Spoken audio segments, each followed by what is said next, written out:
Lotus have revealed the price of their new Eletre Electric SUV, and it's, well, a lot cheaper than what it is in Australia. In fact, it's about $40,000 cheaper for the same model in America versus Australia. So if you look at it that way, it's an absolute bargain, but it's still very, very expensive. Hello, my friends. Welcome to the channel.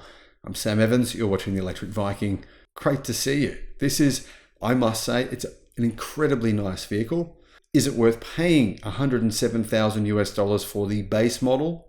Is it worth paying $145,000 for the range-topping Eletre R? My opinion, absolutely not. I mean, the reason is this. Have you seen the video where it was drag tested? I think you're going to pay for a performance vehicle, pay $145,000 for what this is claiming it is, a performance SUV.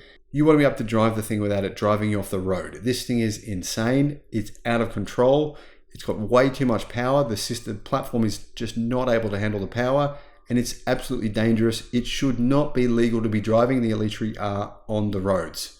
And if you don't believe me, watch Matt Watson's video where he actually test drives this vehicle. This is the only vehicle I've ever seen that is literally trying to kill you. Unusual for EVs. EVs, normally electric cars that have insane amounts of power. Here's some examples. Lucid's recent Air, which has now got the world record for the fastest sedan in the world, did it in an incredible 8.8 seconds, but all very much under control. Same thing for the Model X Plaid. The Model S Plaid, very fast cars, very under control. This thing, it wants to kill you. But the cheaper models with less power, maybe not so much. Now, the Lotus Eletre is coming to the US. It will arrive in the fourth quarter. When it does, the electric crossover will be priced from $107,000. That's the cheapest version. A Lotus have not mentioned a lot of the features yet, but we do know power and specs. The base model has 22-inch wheels, LED headlights, gloss black accents, Pirelli P0 tires, lots of different colors. The colors are actually really, really nice. I think this is quite a nice looking car. I've seen one in person, looked at the inside and the outside. Didn't drive it, but I've seen it and it does look very good. A majority of the paint, though, is, well, their options. You got to pay an extra $2,500. Larger wheels, which you may want, I don't recommend, but you may want 23-inch wheels. Those cost a fair bit as well. Now, there's a few packages you can get. 2 carbon fiber packages, including one that costs $12,000.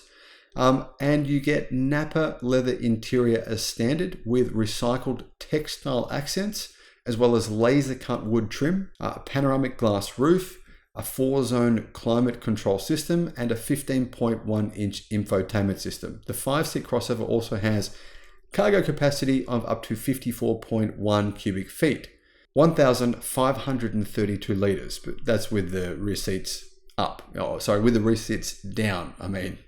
There's lots of options. You can get Alcantara wrapped steering wheels. I think that should be standard. Carbon fiber trim, I think it should be standard at these prices. Illuminated door seal plates, that's an option. You can get sport pedals, got to pay for those. Color seat belts, of course, an option. And there's a $3,000 comfort seat pack. That adds 8-way power front seats with heating and memory functions. Should be standard at that price, in my opinion. The entry-level model. Okay, it's got a lot of power actually. 603 horsepower, that's 450 kilowatt. 524 pound-feet of torque, that's 710 newton meters.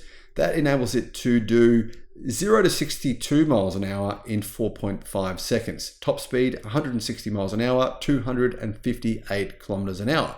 Not bad. What about the battery pack? The battery pack is a 111.9 kilowatt hour lithium-ion battery, so a ternary battery, not a lithium iron phosphate battery.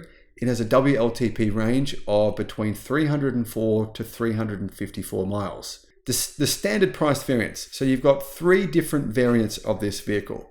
You got the standard Eletre. That in Australia, that's 239,000 Australian dollars. It's about 140 something thousand US dollars. You got the Eletre S.